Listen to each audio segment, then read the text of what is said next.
One of the most underrated and challenging plank variations out there is something called the Copenhagen plank. Now, this is not a plank that you see very often, but this is a great way to step up your plank game once you've mastered the basic move. The Copenhagen plank is not easy though. It is very challenging, especially the version we're going to show you today. But once you master it, you'll get a lot of benefit. So let's get to it. Normally on a plank, we're thinking about bracing through our entire core, but because we're gonna work a lot of lateral stability in this plank, you're gonna start to get a lot of hip effect. Your adductors and abductors, so both your inner and outer thighs, are gonna wind up firing in this move as well.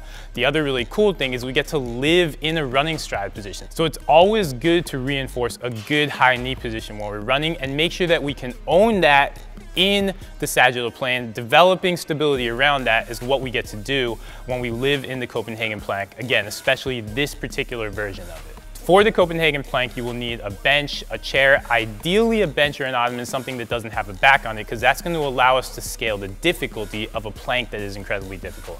And what Brett's going to do here is he's going to get his shin on the bench. And this, again, there are a variety of ways you can scale this. The closer you get your knee to the bench, the easier this is going to be because we're going to have less of a lever to work with. The farther Brett's knee gets away, the more his ankle and foot are the only thing on the bench, the more challenging the Copenhagen becomes. So when you start this, we're going to start with our knee maybe 2 inches from the bench. It's going to give us a nice stable position. From here, I want you to think side plank.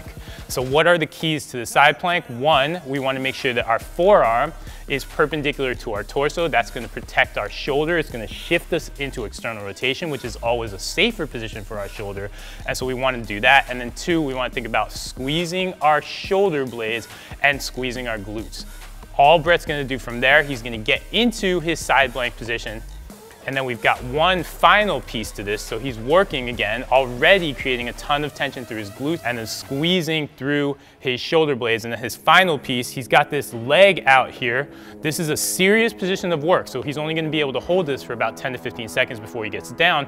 When you have that leg position, we suddenly made this a rotational move as well.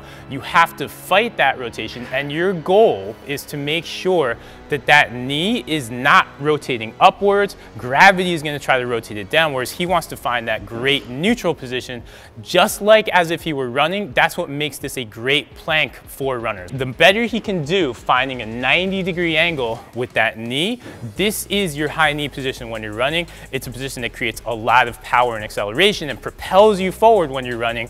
And now we get to own this in this other plane. We get to challenge that position and really develop a lot of abdominal strength, again, inner and outer thigh strength, and you're reinforcing that running position. So that is the Copenhagen plank, and we want to see you execute it like that and fight to execute it like that every single time.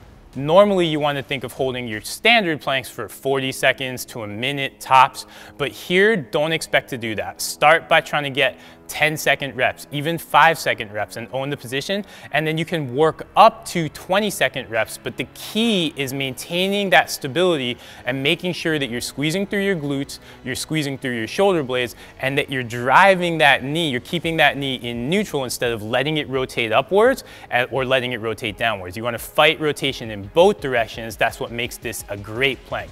This is a super challenging move, so if you're going to do it, think about having it as the first exercise in your core training, or use it as a warm-up when you're going out to run, and make sure you just get a little bit of a taste of it. You only have to do 2 sets as a warm-up. It's going to feel really challenging, but that's the idea, so give it a try.